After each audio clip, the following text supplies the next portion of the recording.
Corona ভাইরাসের আতঙ্কে খাদ্যপণ্য ঘরে মজুত করে বাজারে সংকট সৃষ্টি না করার আহ্বান জানিয়েছেন প্রধানমন্ত্রী শেখ হাসিনা। যথেষ্ট মজুত থাকার পাশাপাশি কমপক্ষে 1 বছর বিদেশ থেকে আমদানির সামর্থ্য রয়েছে বলে আশ্বস্ত করেন তিনি। ঢাকা 10 আসনে উপনির্বাচনে ভোট দিয়ে সাংবাদিকদের এসব কথা বলেন তিনি। আরও জানাচ্ছেন সৌমিত্র মজুমদার। ঢাকা 10 আসনের উপনির্বাচনে রাজধানীর সিটি কলেজ কেন্দ্রে ইভিএম পদ্ধতিতে ভোট দেন প্রধানমন্ত্রী শেখ হাসিনা।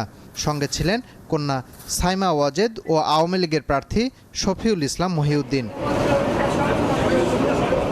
ভোট দিয়ে কথা বলেন গণমাধ্যমে। বিদেশ ফেরতদের 14 দিন কোয়ারেন্টাইনে থাকতে পরামর্শ দেন প্রধানমন্ত্রী। যারা বিদেশ থেকে আসছেন তাদের অন্তত 14টা দিন যেন কোয়ারেন্টাইনে থাকা এবং নিরাপদ থাকা, এবং তার দ্বারা যেন প্রথমত তার পরিবারের সদস্য এবং সাধারণ জনগণ কেউ যেন সংক্রামিত না হয়, সে ব্যাপারে তাদের নিজেদেরকেই সতর্ক থাকতে হবে। কোনো খাদ্যপণ্য মজুদ না করার আহ্বান জানান সরকার প্রধান। জানান খাদ্যের সংকট হবার কোনো কারণ নেই।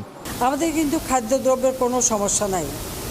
এখনও 17 লক্ষ মেট্রিক টন খাদ্য শুধু সরকারি গুদামেই আছে। 3.5 লক্ষ মেট্রিক টন গম আমাদের মজুদ আছে। এছাড়াও বেসরকারি আমাদের যে সমস্ত রাইস মিলগুলি আছে তাদের কাছেও প্রচুর খাদ্য মজুদ আছে। কাজে এরকম আতঙ্কগ্রস্ত না হয়ে যার যতটুকু প্রয়োজন সেটুকু আপনারা সংগ্রহ করেন। কারণ এইভাবে যদি বাজারের উপরে চাপ সৃষ্টি করা হয়, বাজার তখন জিনিসের দাম বাড়িয়ে দেয়। সাধারণ মানুষ যার টাকা আছে সে তো কিনতে পারছেন, কিন্তু যারা সীমিত আয়ের তাদের পক্ষে তো এত কেনা সম্ভব না, তো তাদের জন্য এটা কষ্টকর হয়। চিকিৎসা সেবায় নিয়োজিতদের নিরাপত্তায় যথাযথ ব্যবস্থা নেওয়া হচ্ছে বলেও উল্লেখ করেন প্রধানমন্ত্রী। ডাক্তার, নার্স সহ ওখানে যারা কর্মরত তাদেরও নিরাপত্তার ব্যবস্থা আমরা করছি।